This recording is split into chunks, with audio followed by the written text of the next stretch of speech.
he set off on the Third Crusade. His wicked brother, Prince John, became ruler of the country in his absence. John was a cruel, merciless man who took from the poor to make money for himself. The poor peasants of Nottingham had a friend in a young man called Robin Hood, who took from the rich and gave to the poor. His identity was unknown until he was betrayed by his steward, Warman, who told Prince John that the noble Robert, Earl of Huntingdon, was none other than Robin Hood.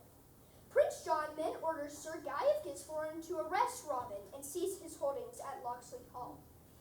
On this day, we join Robert Fitzooth at his wedding to Maid Marian, which may not be the joyous occasion the two young lovers had hoped for. Dearly beloved, we are gathered here this day to celebrate the love of Earl Robert Fitzooth and Maid Marian. In the years they have been together, we have seen their love grow, and today they come to join their lives together as husband and wife. Stop everything! There will be no wedding today. I have in my hand a royal edict declaring this man an outlaw. Be it known to all, in the name of Prince John, Regent of England, that Robert Fitzooth, known as Robert, Earl of Huntingdon, known also as Robin Hood, forasmuch as he has aided the king's enemies, broken the king's laws, and is a traitor to the king and to those set by him in authority, that the same Robert Fitzooth is hereby declared outlaw, his lands and goods forfeit, and his person proscribed and banished. In the name of Richard our king, and of the regent, Prince John. Stay calm, my dear guests. Let not your minds be troubled. I will deal with this interruption. Why then, here and now, Robert Fitzooth, Earl of Huntingdon, ceases to be. Both you and Sheriff have called me Robin Hood, and so you and Prince John himself shall live to fear that name. But not only you, but those like you, shall go in terror as long as Robin Hood reigns in Sherwood Forest, in Sherwood, and wherever else wrongs need to be righted, until King Richard returns home from the crusade, and there is justice once more in this fair land of England. Lady Marian, did you give your love to Earl Robert Fitzooth, or to plain Robin Hood? I gave my love neither to the Earl nor to his earldom, but to the man whom I love and whose wife alone I shall be.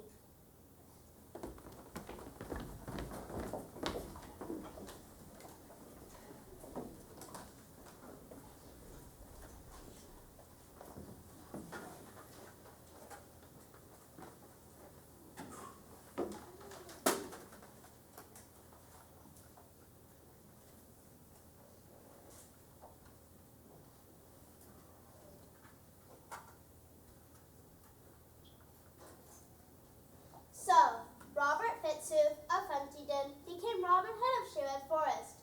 Many joined his band of outlaws. When Robin was settled in his new home in Sherwood Forest, he began to go looking for adventure. One of these wanderings abroad resulted in Robin finding one of his most loyal and trusted followers, who became his best friend. Hi-ho! Hither walks a man, methinks. Yea, yonder bridge is too narrow for the twain of us to cross. Lest he arrive there first, I will put wind in my step and claim the bridge my own. Alackaday, I see your tricks. Out of my way, little boy, unless you want a dunking in the stream. Fie upon it. You are tall in truth, but you are no match for my speed and cat-like reflexes. Get back off this bridge until I have crossed over. If you refuse, I can assure you that you will be the one getting dumped. By the rood, I'll break your face in first and throw you into the water afterward. You talk like a plain donkey. If I were to bend my bow, I could send an arrow through your proud heart before you could touch me with your staff.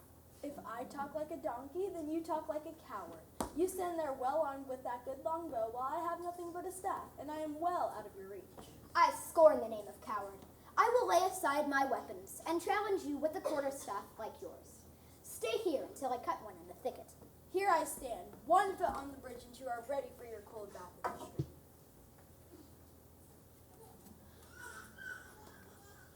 Whoa, what a strong staff I have. The very thing for knocking insolent rogues into the water. Let's fight here on the bridge, so that if one of us goes into the water, there will be no doubt who has won, and the victor may go on his way without getting wet. By all means. I'd rather not hurt you, but I will. Good fellow, where are you? Here I am, just putting my shoulder back in the socket. I must confess, I am well beaten. You're a fine fellow and a good fighter. Let peace now take its turn and govern our discourse. The bridge is yours, and seldom will I invite your wrath upon my flesh again.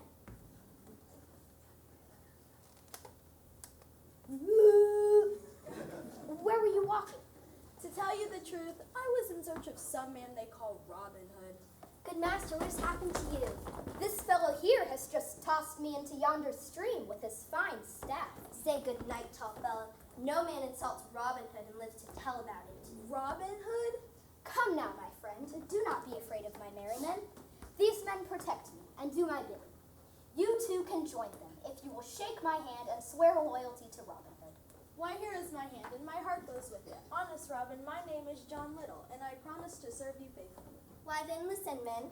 This little baby came to us as John Little, but seeing that he is so small, so puny a babe, we'll turn his name around and call him Little John, now and forever. Long live Little John.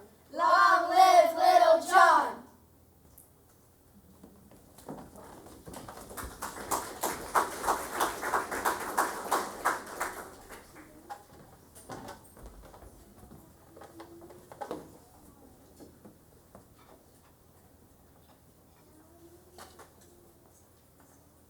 Next to join Robin's faithful group in the greenwood was Friar Tuck. Before meeting Robin, Friar Tuck was living in a hermit cell by the river and ferried people across the river on his boat for a small fee.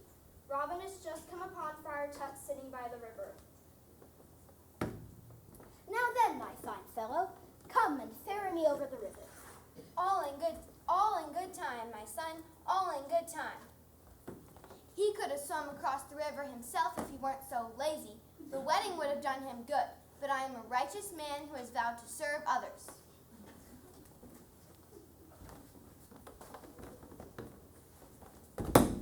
Now then, let me see how much money you have. Surely, good friar, you would not rob me. No, I only ask for money for the poor. No man should be forced to give to the poor unless he wants to. But my job as a priest is to encourage you to give to the poor, and I will do this however I have to. Okay then, come search me. For that you shall carry me across the river once more, on your back, and don't expect to get any money for it. If you even ask, all you'll get is a broken head. Fair bargain.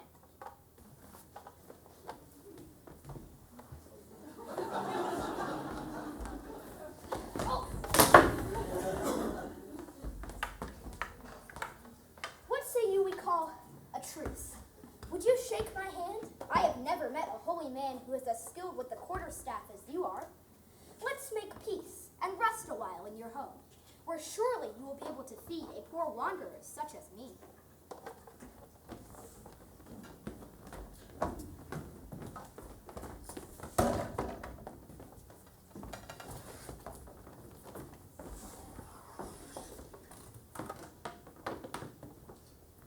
Here we are in my simple dwelling.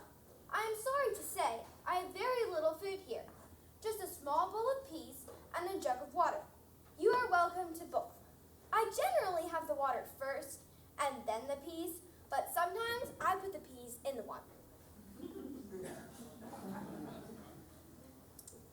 It seems, holy brother, that a few peas and a jug of water have fattened you up quite well. Surely it is a miracle that a man who lives upon a handful of peas is so round and so strong a fighter as you are. Perhaps you can find something a little richer to feast upon. Wink, wink, nudge, nudge. I do have a penny. I wonder if a whole penny might change your mind. A nod is as good as a wink to a blind horse. You have judged right well. Food I have aplenty for the visitor willing to add a shine to the table.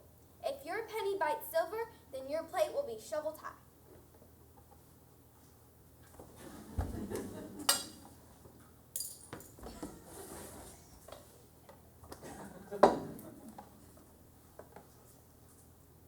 Tell me, decent forester, what is your name? Tell me yours first. I am only a simple simple priest, and my name is Friar Tuck.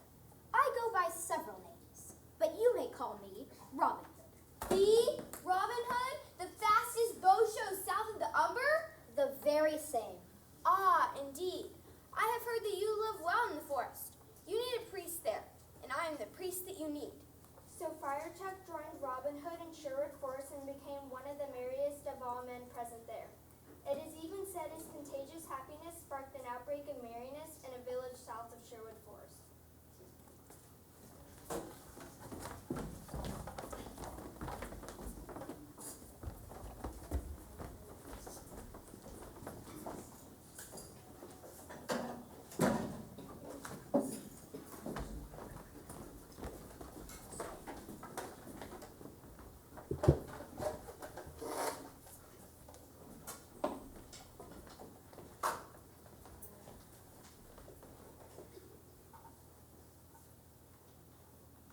Meanwhile, as a group of married people continued to grow, Mary was determined to join them in Sherwood Forest. So long as she remained living in her father's castle, she was under his power, which meant that he could determine whom she would marry.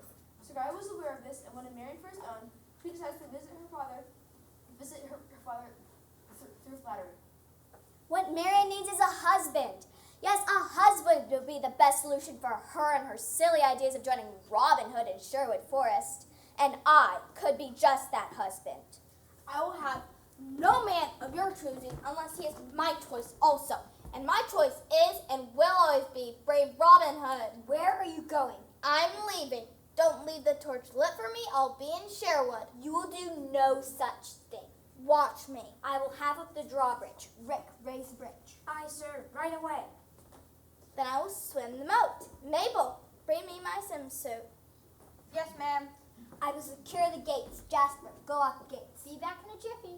Then I will leap them in the castle wall. Shelley, bring me several pills and a first aid kit. Yes, ma'am. I will lock you in your room. Sal, bring me a padlock. One padlock right away, sir. Then I will shred the curtains and escape through the window. Delilah, bring me my sewing kit. Yes, my lady. I will lock you in the tower, where you only see light through the keyhole. Sean, throw some fresh hay in the tower dungeon. Marion just made reservations for one. Yes, sir. Then I'll find some other way to escape. Father, if you let me go freely, I will return to you. But if you lock me up, I will never come back. I can see you won't be swerved from your aim. You are kind of puzzled to me, dear daughter, but my blessing is upon you. So Mary left her father's castle to live in the forest with Robin. Yet Sir Guy did not desist from his plans to marry her. Meanwhile, hearing that Prince John was in Nottingham, Robin Hood decided to walk to the edge of Sherwood Forest disguised as a forest ranger. He hoped to meet some young traveler and learn of Prince John's intentions. As she strolled along the road, he met a young man dressed in forest attire who wore a sword at his side. How now, good fellow? What news is there today in the good city of Nottingham? I go about my own business, and the news is that Prince John has come to put down outlaws in the forest. About time, too. And what do you, my fine fellow, with that sword? I mind my own business, which I would, that other wanderers in Sherwood did likewise. My business is with the like such as you. Tell me your name, or else my sword will coerce it from you. Two can play at that game. Hold your hand, good fellow. You fight too well to be wasted like this. Come, throw in your lot with Robin Hood, and be one of his merrymen. Are you Robin Hood? Robin Hood I am, and no other. Robin, do you not know me? Marian, and I wounded you, yet knew you not. Come away with me now to our secret glen, and let my merrymen welcome their queen, Maid Marian of Sherwood Forest.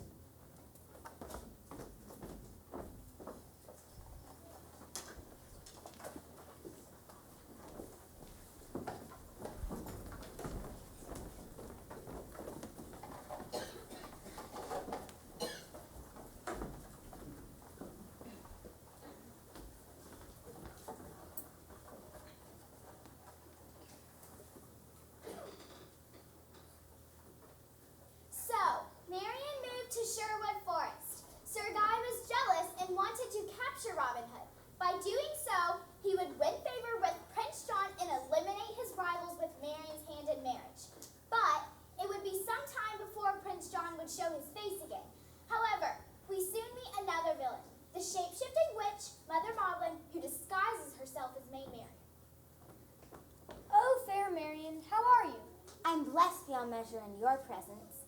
Your happiness is my fulfillment. But tell me, how have you passed this glorious day?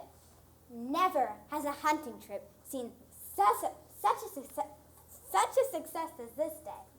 One shot brought him down, a long shot, and my arrow landed in his heart. Truly, tonight's feast will be memorable, thanks to your archery skills. I would think so, but Robin, a shadow fell upon us as we were hunting. A raven sat in the tree over our heads and croaked sadly. The shepherd Carolyn swore that it was no ordinary bird, but Mother Maudlin, the witch of Papplewick, who was said to be a shapeshifter. Carolyn later saw Maudlin and said she cursed him, promising that terrible things would happen to anyone who ate the deer at Robin Hood's feast. Is it Papplewick or Papplewick? I say Papplewick. Little John said it was Papplewick. How does the witch say it? I've never talked to her. So Marian went with her friend to wash her hands in the stream. But when she came back, she looked rather odd, staring at people with furrowed brow and vacant eyes, and everything she said was followed by a wicked cackle. Marian, you don't look so well. What happened down by the creek? I feel fine. I feel like 10 pennies, and I think you should watch your tone with me. All right. Let us call our friends to the feast. Friends, they shall not feast on this deer. It is far too good for such rough country people. A starved sheep carcass would be good enough for them. Scarlet, take the deer to Maudlin. She is such a wise woman. Marian, what are you saying? I shot the deer, and I'll give it to whoever I want. Robin, you are being irksome, and I tire of your presence. I think we should take some space so I can go make my potions and think of new curses. So you can do what? I mean to go have my devotions and read new verses. I am confused. Marian is acting crazy. I think I better go speak to her.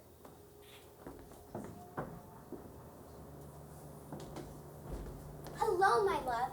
Forgive me for staying away from you for so long. And now you dare to call me your love? After you declared our guests weren't fit for the deer you shot? And after you sent the meat to Mother Maudlin? I didn't know such thing. Either you were joking or you have been deceived. What is happening? Could it be? No. But maybe. But it couldn't. What is it? I, kind Marian, sent me a deer, Marian did. A whole deer for poor old Maudlin. Surely, good mother, there is some mistake. If I did indeed give such an order, some madness must have fell upon me. Do you dare take back the gift that you have given me? No, Maudlin, I didn't give you the deer. It belongs to our friends, the shepherds and shepherdesses. You and your feast are cursed. Cursed, I say, cursed. The spit stands still and no joints turn. Before the fire, but let it burn. Both sides and haunches toe the hole, converted be into one coal. The stinking dropsy enter in your filthy cook and swell his skin. The pain we call the gout begin to prick and itch from toe to shin, and cramp the cook in every limb. Before you dine, all this on him.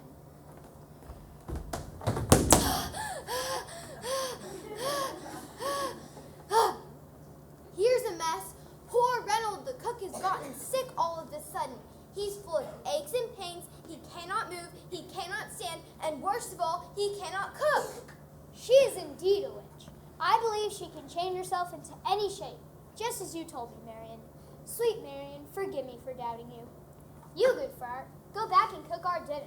It would be a pity to spoil it. By the mass, that would be the greatest pity of all. Let us hurry to save our dinner. And I'm off to get that witch. Come on, men. So Robin Hood and his merrymen went to Maudlin's hovel. But when they got there, it was not Maudlin who met them at the door.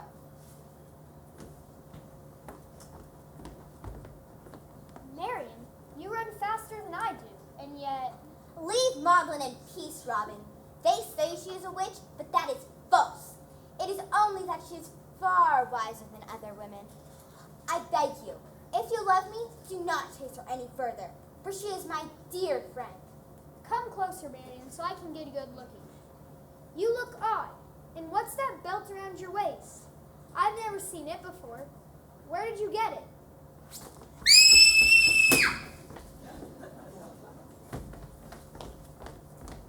So you made yourself look like Marion by wearing this charm belt. It all comes clear now. Mother Maudlin, there is no place for someone like you in Sherwood Forest or in Paperwood. You have 5 minutes to disappear, and if you ever cross my path again, I will shoot you. So, Mother Maudlin was banished from Sherwood forever, and Robin Hood and his merry men and the shepherds enjoyed a feast greatly prepared and enjoyed by Friar Tuck.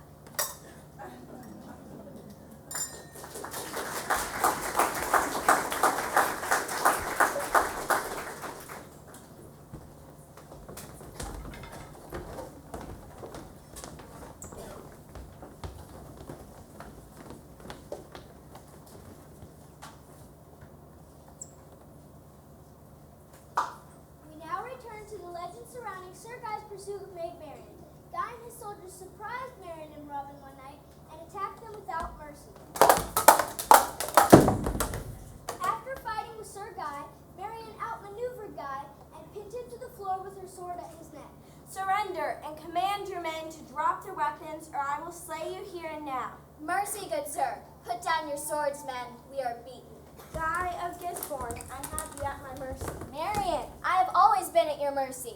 It is my love for you that has made me try so hard and so often to take you from Robin Hood.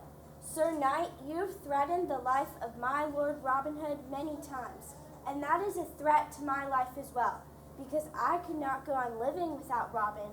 You know I would rather die than that. Let me strike off his head. We have been troubled by this false knight all too long, and if he lives, our friends will continue to be in danger. Not so. Sir Guy, you will swear by your knighthood not to seek vengeance on these good friends of ours who've helped us. And you must swear not to pursue Robin Hood or me ever again. If you agree to these terms, you shall live. And if you break this oath, I will have no more mercy on you. I swear to abide by these terms by the honor of my knighthood and my hope of salvation.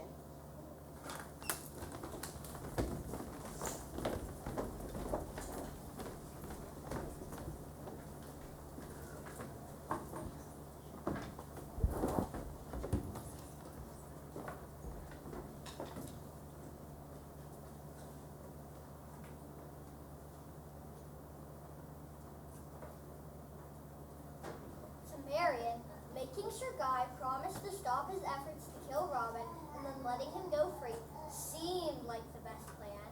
The only thing she had not planned on was Sir Guy breaking his promise, and that is precisely what happened. Sir Guy dressed as a forester and walked through Sherwood. He wanted to get close to Robin Hood and then kill him by surprise. Good morrow, good fellow. Though I don't recognize you as a local forester, I can tell from your fine bow that you're an archer, and a good one too. Yes, that's right, an archer. I'm an archer from Pendle Forest, but a stranger in these glades. I'm questing for a man named Robin Hood, for I would like to join his band of merry people. Come with me then, and I will easily guide you to Robin. Robin Hood, your life is now over. Sir Guy, you are a coward and a traitor. Will you not meet me fairly man to man and sword to sword? There is no shame in that. I am as nobly born as yourself, and you know it. To shoot an unarmed man is cowardly and shameful. When Robert of Locksley became Robin Hood of Sherwood, he became an outlaw, and honor does not matter with outlaws. In a little while I shall wind my horn, and the sheriff will know that Robin Hood is dead. And by then, half of your followers will be dead or prisoners also. But if you surrender to me now, I promise you gallows in Nottingham. Why then I choose an arrow in Sherwood, if you can plant one in my heart.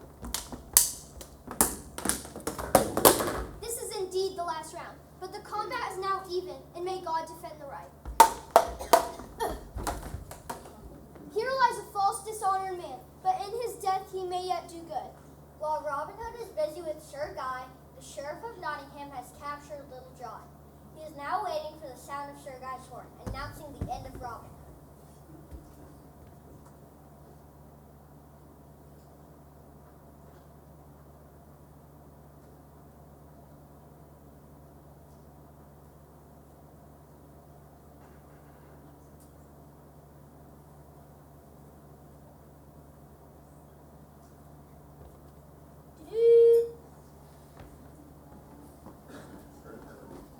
So Robin dressed in Sir Guy's clothes and pretended that he was Sir Guy. By doing this, he was able to approach the sheriff and get very close to him. He kept his hood lowered so that his face was hard to see. Did you hear that? Listen, that was Guy's horn. That means he killed Robin Hood. That's the best news I've heard all day. Ah, the man of the hour. Guy, you deserve a reward, and I will grant you whatever you ask. I want no reward, for I have always hated this man whose head I bring you here. His death is reward enough. But if you would like to do me a favor, give me the honor of killing this man, Little John, just as I have killed his master. A crazy choice to make when you could have had gold as a reward. But I will grant your wish. There lies Little John. He is yours to kill. It is I, Robin Hood. If we have to die here, we will peace go down fighting. We will never surrender willingly to this sheriff. Robin Hood? Or is it the devil? Kill him! Robin Hood and Little John fight bravely, but they are overwhelmed by having to fight so many of the sheriff's men at once. Suddenly, a knight wearing black armor enters the battle from nowhere, swinging an axe. What's so many men against only two? Back, you wolves! And the Black Knight thundered after the sheriff and his men as they ran for their lives. Who was this Black Knight?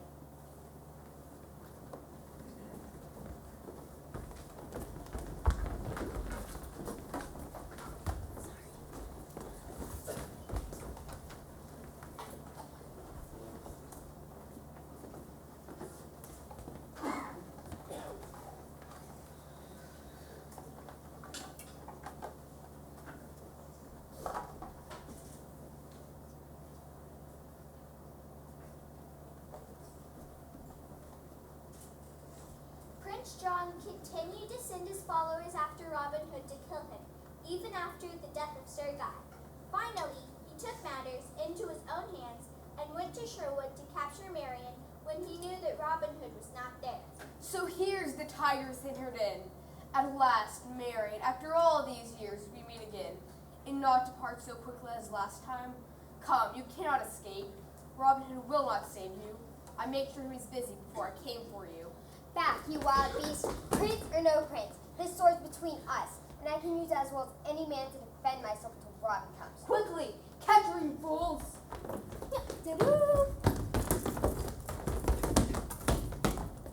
Curse you for your slowness. If you had caught her quicker, she could not have blown that horn.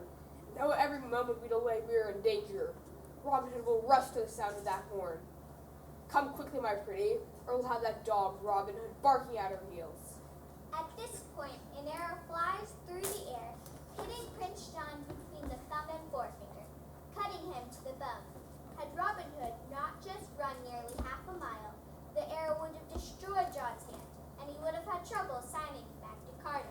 Prince John, you must be tired of fighting with women. Try and fight with me instead.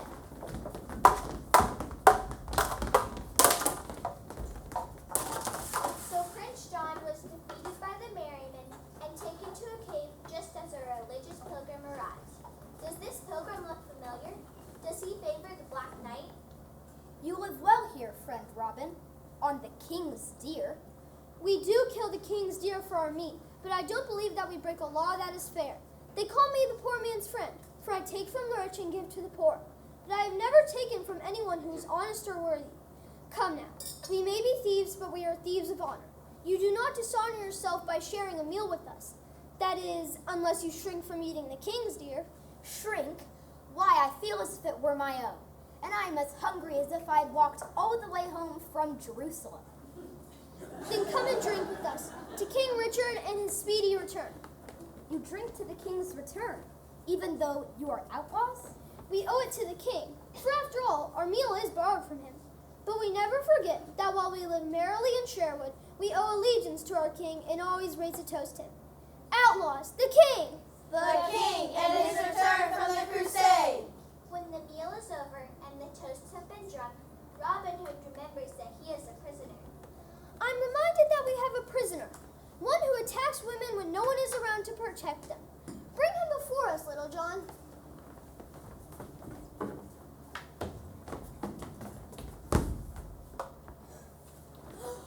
Richard, King Richard. Richard, my brother, come back to punish me?